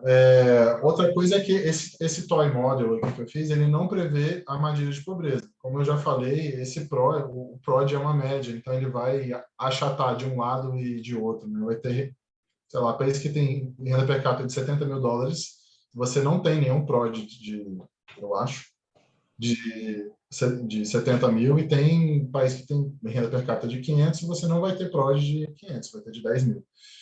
Então, não, assim, é quase impossível já de partida você prever. De qualquer maneira, eu fiz uma divisão de quartis aqui, né? Então, 25% dos produtos que tinham PROD com inicial, né, até esse threshold dos 1/4 mais pobres, tá? Depois dos 1/4 no segundo quartil, 1/4 no terceiro quartil e dos 1/4 com um PROD mais rico, né, nesse caso. E aí eu comparei nesse gráfico à esquerda pelo PROD inicial, qual seria o PROD final dele, por esses quartis, tá? Então, vamos começar pelo quarto quartil. É impossível você chegar a um PROD final menor do que o teu PROD inicial. Então, 100% deles no quarto quartil vão acabar caindo no quarto quartil, tá? Já no primeiro quartil, né, então vamos pensar aqui que o primeiro quartil significa PROD de 0 a 15 mil dólares. Então, somente 20% deles caíram ainda, lá no final, eles caíram no primeiro quartil, até 15 mil dólares. Tá? E aí 25% caíram no segundo quartil. 8%, sei lá, caíram no terceiro quartil. E 40% quase caíram no quarto quartil. Isso é para mostrar que não tem tanta armadilha, talvez, como eu pensasse, mas existe algo aqui, de você começar num produto que é um produto pobre, entre aspas, e acabar caindo num produto que é um produto rico. Tá? Só que é o seguinte, se você pegar, em vez de fixar o quartil de prod inicial, você fixar o quartil de prod final, ou seja, pensando no desenvolvimento relativo aqui, o resultado muda completamente, que é esse gráfico à direita. Então, se você sair num prod inicial, que representa o quartil mais pobre do prod final, a que ponto você chega depois? E aí sim, você tem quase 60% se mantendo no primeiro quartil. Mesmo que você cresça, você não vai crescer tanto a ponto de crescer mais do que os outros. Tá? Essa é a ideia desse gráfico à direita. Alguma dúvida? Não? Beleza. Eu não entendi o da direita, não. O da direita é o seguinte, pegando esse prod final, né? A distribuição estatística dele. Então, no prod final, em vez do quartil mais pobre ser até os 15 mil dólares, o quartil mais pobre vai ser até os 25 mil. Porque o algoritmo andou desde o primeiro produto, né, e tal, e aí eu quantifiquei tudo o que aconteceu nesse prod final. Tá? Então, essa distribuição, ela muda. Então, o quartil mais pobre aqui, ele vai ser um quartil mais rico, tá? Mas não quer dizer que quando você começa com um prod X, você vai acabar com um prod Y, que está num quartil mais rico ainda, entendeu? Então, isso sugere que o meu crescimento relativo não foi tão bom. Eu estou tentando mensurar o crescimento relativo aqui, entendeu? O que está tentando fazer é que, vê se eu estou entendendo certo, é que você quer mostrar que tem uma armadilha. Existem armadilhas, mas fazendo na esquerda você não conseguiu, mostrou que não tem. Então, o da direita diz, não, mas se eu fizer desse outro jeito, de certa forma, daí, porque a gente sabe que o fenômeno existe, parece que existe. E esse fenômeno justificaria justamente a não convergência, porque você pode crescer, mas você não vai crescer tanto quanto os outros países. Ou não vai crescer mais do que eles para ser um pouco mais rico. Por isso a rainha vermelha. Por isso a rainha vermelha, exatamente. Eu acho que dá para entender um pouco melhor aqui quando a gente pega essa metáfora. Né? Então, essa hipótese da rainha vermelha, ela é bastante usada na biologia para você falar que existe uma corrida incessante entre espécies para que você tenha um fitness, para que você tenha uma... Gente, qual é a tradução mesmo? Um desempenho relativo melhor do que outras espécies. Só que está todo mundo correndo, então você nunca sai do lugar. Né? Então, a ideia aqui é mostrar com esse gráfico à direita é que você está sempre correndo, mas que é difícil sair do lugar. Não é impossível, mas é difícil. Deu para entender melhor? Beleza.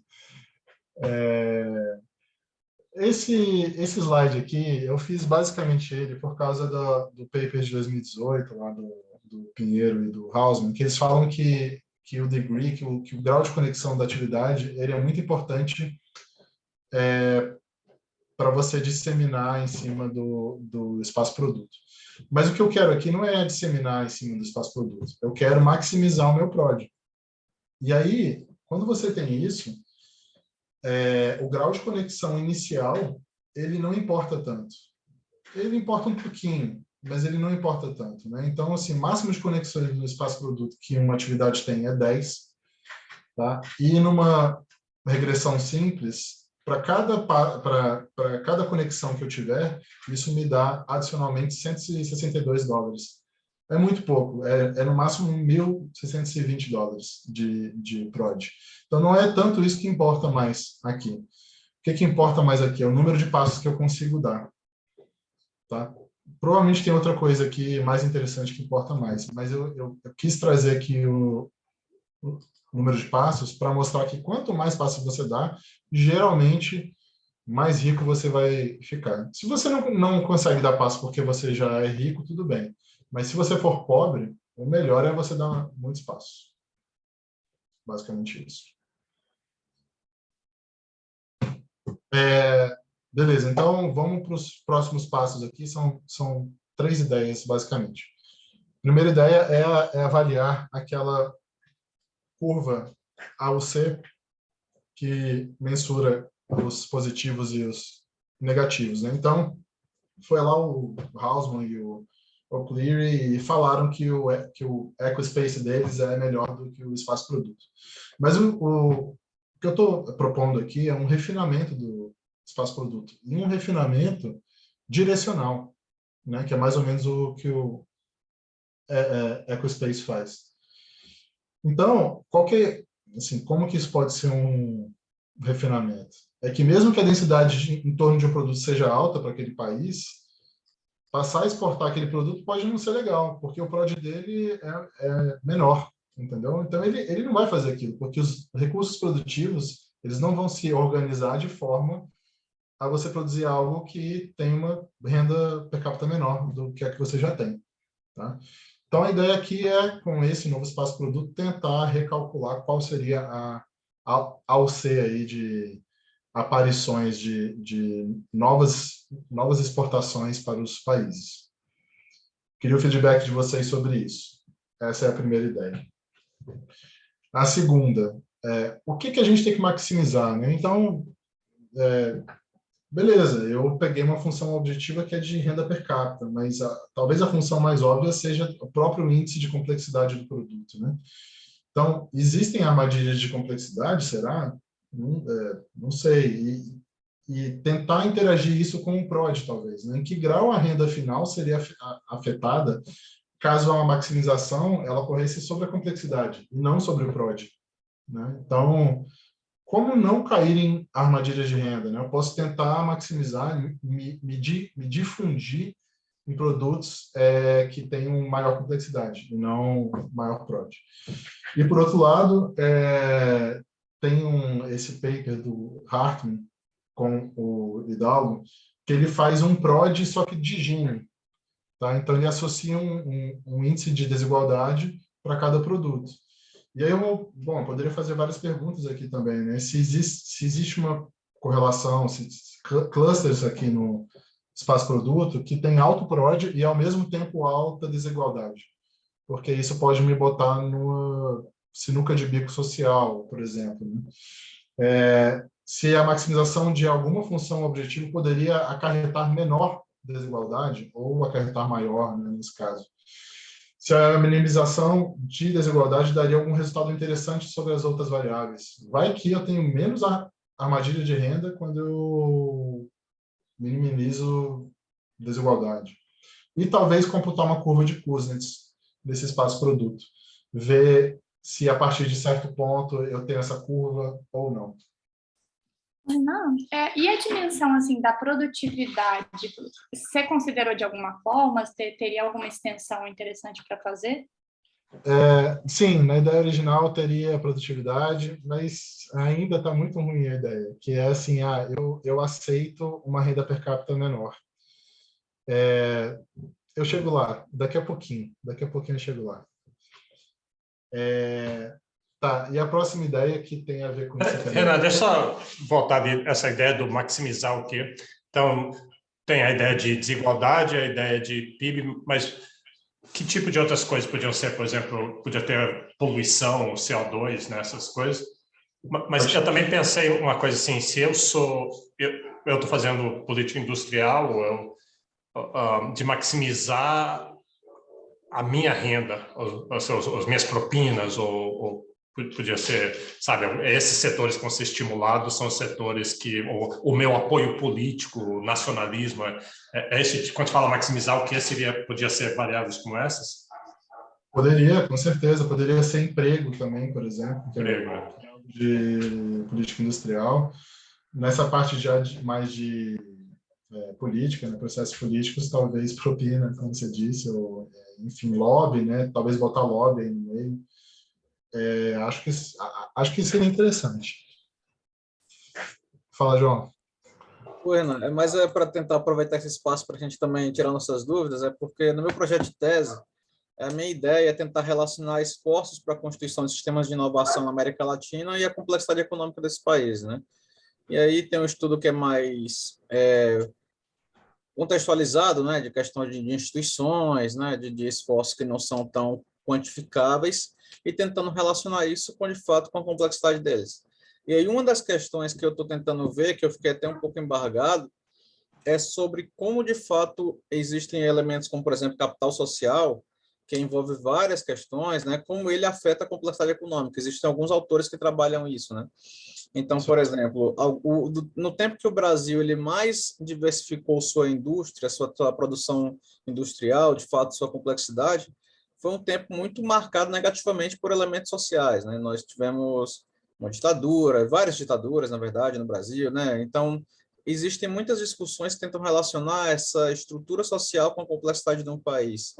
E aí, só que o problema é porque isso fica muito no aspecto do discurso, né? Não existe é muito difícil quantificar isso.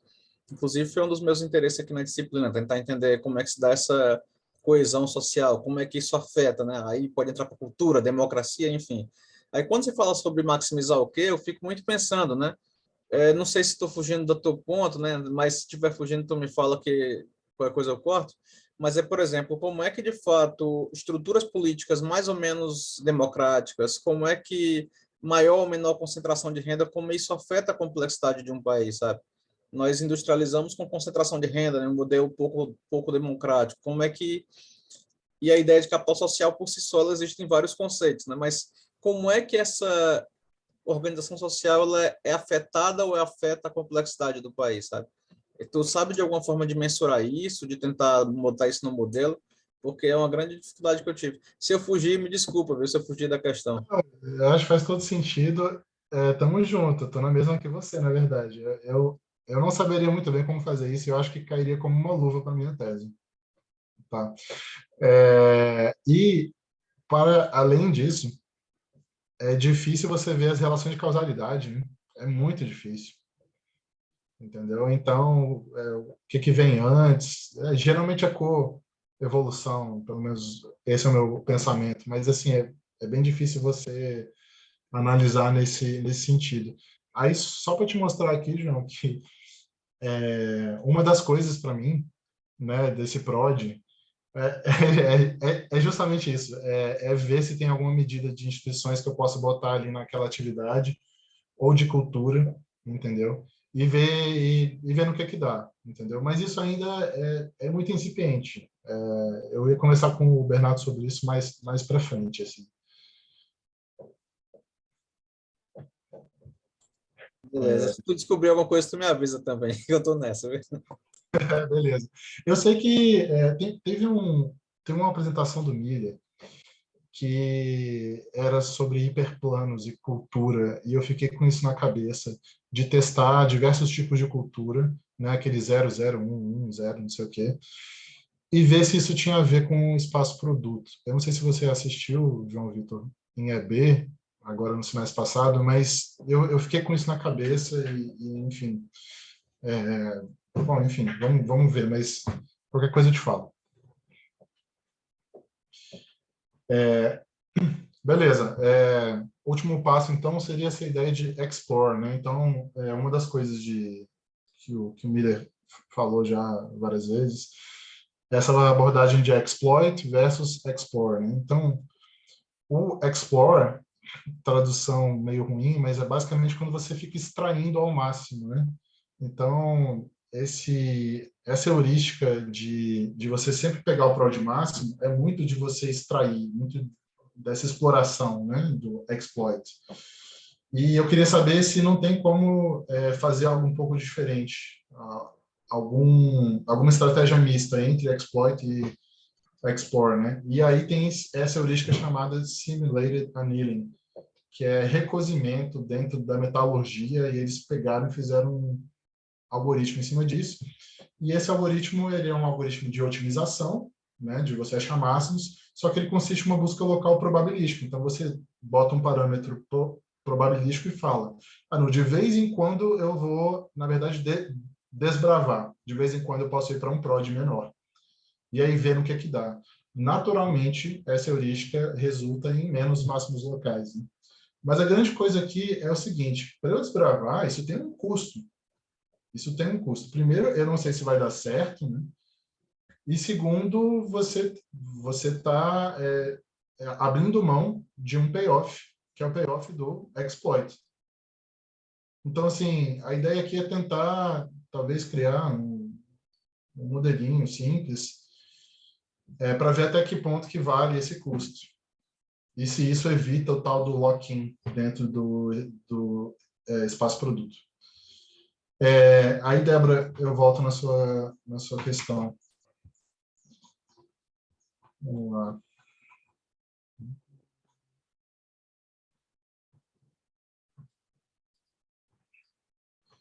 Então, antes desse annealing, eu pensei na questão da produtividade, mas eu acho que eu não pensei bem ainda, né? Então,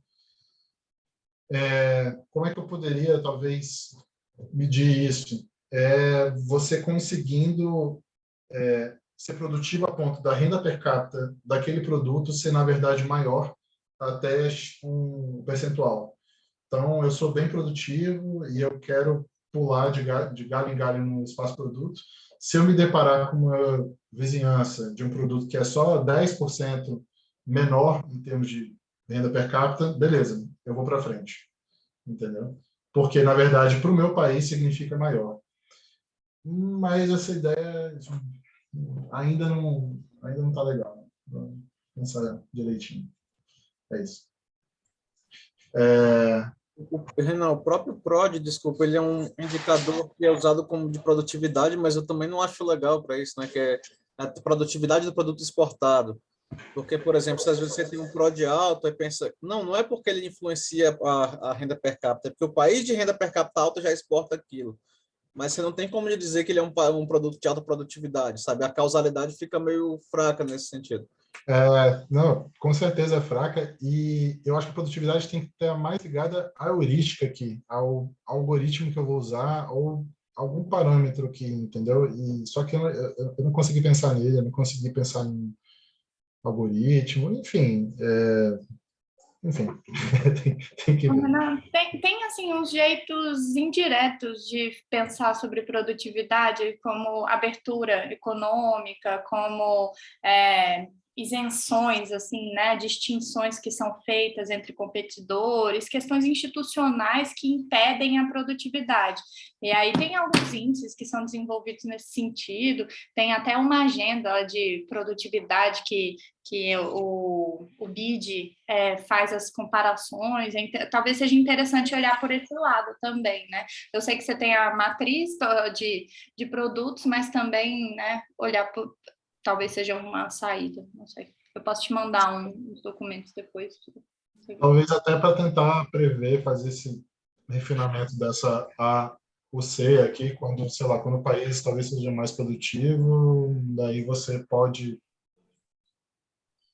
com mais facilidade ter aparições no espaço produto. Bom, sim. Se você puder me mandar... Não, sim. Eu compartilho o documento lá no grupo. Beleza, obrigado. Essa ideia de simulated annealing é interessante. Um jeito de entender o que esse algoritmo faz, ele vem de física, de spin glass e essas coisas, mas assim, se pensa em metalurgia, aqueles caras que ficam batendo e daí põe na água, ele bate a espada e põe na água. O que ele está fazendo ali é que as moléculas, isso deve estar meio errado, mas as moléculas estão em direções diferentes, isso torna o metal fraco. Se você conseguir fazer as moléculas todas ficarem na mesma direção, e elas querem ficar na mesma direção, mas elas estão frustradas, é o jeito que se diz, então o metal fica fraco. O que ele faz ele esquenta, então aí fica tudo mais líquido, o metal, as moléculas, aí ele bate elas e aí elas deixam de ser frustradas, especialmente onde encontra as que estão verticais e horizontais, e aí quando ele esquenta, elas ficam na mesma direção e ele esfria para congelar na mesma direção. Essa é uma metáfora para o que a gente está fazendo aqui, aquela ideia que eu falei de pensamento divergente e convergente, é exatamente isso. O brainstorming é isso, e funcionou muito bem essa aula. Achei que a gente teve ideias, né, e ligações que diferentes pessoas fizeram, então está quente, aqui está líquido, né? As ideias estão líquidas, e o próximo passo é o pensamento convergente, é botar isso na água fria, que daí você vai congelar aqueles lugares, as ideias que ficaram, que funcionaram bem. O similarity annealing é mais ou menos essa ideia de tornar líquido e depois alinhar as coisas. Eu tenho mais só um comentário, assim, que é maior, mas eu vou fazer rápido. E várias vezes surgiu aqui, a gente falando assim, a gente viu assim, o negócio de capabilidades é que a gente não enxerga elas, então o método todo é um jeito de chegar nelas. E aí tem o espaço produto e várias, isso trouxe muita informação, então a gente sabe assim que vale a pena tentar estimular áreas que são related, que são próximas. O que está faltando para mim, pensando assim, tem um pouquinho a ver com o similarity annealing. Qual que é o ambiente que faz? Porque muitas vezes você pode ter muito próximo, em lugares muito próximos, as capabilidades estão lá, mas o modelo, do jeito que eles fazem, simplesmente presume que, de alguma forma, elas vão se encontrar e vão gerar algo novo. Mas, na prática, como é que faz para acontecer? Quais são as condições que facilitariam, que iam esquentar, tipo similarity annealing? O Steven Johnson, no livro dele de Where Good Ideas Come From, é tornar líquido. Tem ambientes que são líquidos. E os ambientes líquidos para eles são os cafés na época do Renascimento, onde os cafés, parece tanto pelas pessoas tomarem café e ficarem excitadas, como lá elas se encontravam, e todo o Renascimento se deu em cafés. Era um lugar líquido onde as ideias se encontravam. Outros lugares líquidos são cidades. Cidades são lugares onde criativos se encontram, esbarram um no outro. Floresta tropical, onde informação genética se encontra de uma maneira muito concentrada, e corais. Então, quais são os lugares líquidos? Aí eu fiquei pensando assim, de usar esse instrumental da seguinte forma. Veja, eu fiz uma lista aqui de lugares líquidos. Lugares onde aconteceu essa magia, onde as capabilidades estavam lá e se encontraram. O Steven Johnson chama isso de ideias fazerem sexo, né, e gerar outras ideias. Então, assim, pensa, Silicon Valley é o exemplo clássico disso. Os caras trabalham na Google, saem da Google, se misturam, um cara que trabalhava na Dell e todo lá. É um lugar líquido onde as capabilidades não só existem, mas elas conseguem se encontrar lá. Acho que é por isso que o Hidalgo estuda muito teoria dos custos de transação, me cita Ronald Coase, porque mesmo as ideias estando lá, as capabilidades estando lá, tem empecilhos dela se encontrar. Então, Silicon Valley é várias cidades, a Jane Jacobs, todo o negócio dela é achar que na história das cidades tem exemplo de cidades que viraram líquidas. Detroit, por exemplo, onde tinha carros, engenharia e música, Motown e de repente elas morrem. Né? Muita cidade, toda cidade, tanto que o livro dela chama The Death and Life of Great American Cities. Então, exemplo de cidades que deram certo, Nova York, que se reinventou várias vezes. Ela dá o exemplo de Taiwan, de Taipei, como que Taipei conseguiu fazer essas coisas, mas é efêmero e cíclico. Então, Nova York não conseguiu sempre se reinventar. Detroit não, Detroit morreu. Mas tem outros exemplos. Pensa, eu não sei só, mas eu tenho certeza que a Embraer e Embrapa no Brasil teria alguma história assim, tem alguns condicionantes que permitiram surgir uma Embraer, permitiram uma Emater. Eu penso assim, eu tenho várias vezes na minha carreira, alguém fez assim, vamos fazer um instituto, um grupo de pesquisa, uma rede de pesquisadores, aí todo mundo se junta, vai ser bom, e na maioria das vezes não vira líquido. Todo mundo participa do livro, participa dos encontros, mas depois não fala um com o outro, e uma vez que o dinheiro acaba, que nem aquele exemplo que a gente viu, todo mundo vai para um lado, não. Mas, de vez em quando, algum instituto desses vai e pega. O que me ocorre aqui é Chicago, na época do Milton Friedman, do George Stigler, do Gary Becker, daqueles caras todos. Lá, imagino que era líquido, as pessoas vestiam a camisa.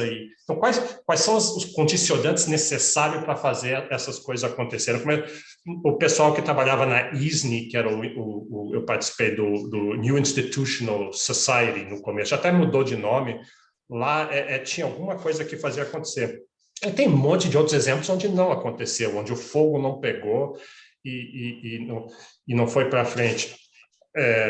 O Republic of Letters do Mokir é um exemplo disso, aquelas caras mandando cartas um para o outro, Hobbes escrevendo para Giordano Bruno e vários outros, Locke, todo mundo escrevendo e se mudando, esbarrando um no outro.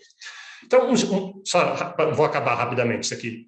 Eu fiquei pensando assim, será que daria para fazer o seguinte, usar o espaço-produto temporal, pega ele para um país ou para um lugar específico, pega assim para o Brasil, e tenta pegar assim 20 anos de espaço-produto e usa para identificar lugares onde houve grandes avanços, onde houve rápidas densificações, ou rápido, sabe, espalhou muito. Então, isso ia querer dizer que lá está espalhando muito rápido as capacidades. O lugar ficou líquido, o jeito que eu estou pensando, ficou líquido durante um tempo, e aí o Brasil passou a exportar muitas dessas coisas.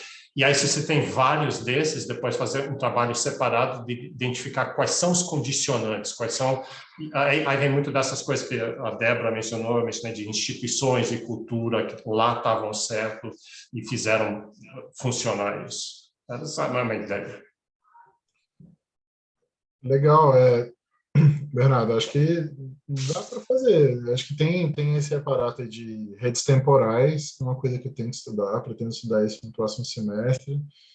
E talvez não se aplique só a isso, um monte de outras coisas também aí, para você avaliar como que está indo o país, né? E, assim, eu não vi ainda nenhum tipo de estudo que realmente pega redes temporais em complexidade econômica. Então, acho que pode ser legal. Quanto a essa questão de ser líquido e das condicionantes, né?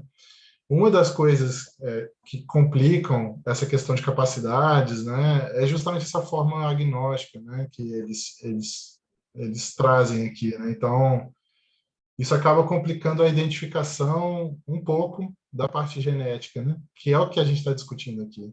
Então, como é que a gente pode melhorar a interpretação da parte genética, né? E, bom, não sei, pode ser algo em rede multicamadas, você bota em vários níveis o que se liga ao quê, né? Então, ó, esse produto aqui, dentro dessa camada de rede, que é o espaço-produto, na verdade, ele se liga a um tipo de instituição que está dentro da camada de instituições. E também se liga a uma parte da cultura. Então, assim, se você pensar em multicamadas, talvez dê para identificar isso. Mas, mais uma vez, é uma coisa que eu teria que estudar e tal, mas eu acho que pode ser por aí, tá? Em termos de instrumento. O que eu tinha em mente era um pouco daí, essas condicionantes, eu vi que, por coincidência, muitos dos condicionantes que eu consegui imaginar começavam com L, que é localização, tinha alguma coisa daquele lugar que fazia... Eu fico pensando muito isso. Essa aula hoje, por exemplo, ela tornou um pouco líquido. A gente já teve várias aulas, mas eu não sabia várias coisas de vários de vocês, que hoje vocês falaram, eu fiz tese nisso, estou pensando em fazer isso. No momento então as capacidades estavam lá, mas elas não estavam fluindo. Aí aconteceu alguma coisa que ficou líquido, que foi esse brainstorming, e aí então, localização, às vezes liderança, quase sempre que você pega uma situação dessas, teve uma liderança, teve alguém que tá, né, gera a persuasão, o convencimento, alguma coisa assim. Liberdade, é coisa do Mokir, né? Então, localização, liderança, liberdade. E o mais importante de todos eu botei libraries, para você ter que começar com eles, mas quer dizer informação, acesso à informação, alguma coisa que facilitou. Na República de Cartas, eram as cartas que eram mandadas de um lado para o outro. E aí outras coisas como incentivos de haver dinheiro, haver prestígio naquilo, por alguma razão, né, as pessoas querem dinheiro, querem prestígio e tem dominância também. Então, são todas coisas que poderiam facilitar ou ajudar a criar esses ambientes líquidos onde as coisas emergem. E o que emerge é justamente essa efervescência, esse gestalt, essa cena que acontece, que é uma coisa rara, efêmera, mas ela que gera essa nova informação. Nesse sentido, aquele livro do Hidalgo, acho que é bem interessante para trazer ideias, aquele Why Information Grows, né? Exatamente. Legal. Ok, então, deixa eu ver. Vamos lá, a gente já foi bem mais tempo. Alguém quer alguma última coisa? Renan, você quer algum...